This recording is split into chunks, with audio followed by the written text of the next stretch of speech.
Fakulteti i Edukimit dhe Filologjisë në Universitetin Fan Stilianoli në Korçë zhvilloi konferencën e 4 ndërkombëtare Edukimi dhe kujdesi në fëmijërinë e hershme, me pjesëmarrjen e studiuesve nga disa universitete të huaja dhe vendase. Konferenca synon të sjellë risitë më të fundit shkencore në fushën e foshnjërisë dhe fëmijërisë së hershme, duke ndikuar drejt për drejt në përmirësimin e kurikulave dhe praktikave mësimore. Është një konferencë që zhvillohet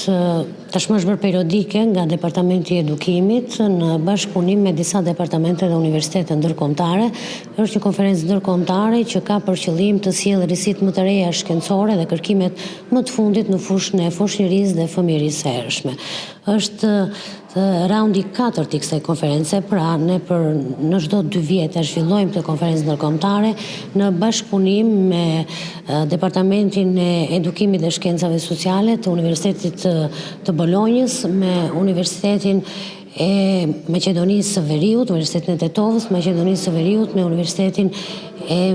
Maqedonisë Perëndimore, pra të Greqisë, dhe me një sër aktorësh të tjerë, të cilët janë të interesuar të kontribuojnë në fushën e studimeve për foshnjërinë dhe fëmijërinë e hershme. Ndër të tjera, në këtë konferencë është rekomanduar që arsimi parashkollor të bëhet pjesë e arsimit të detyrueshëm në Shqipëri, duke e konsideruar themelor për zhvillimin e fëmijës. Ndoshta ne duhet të dalim me një dokument politik ose policy paper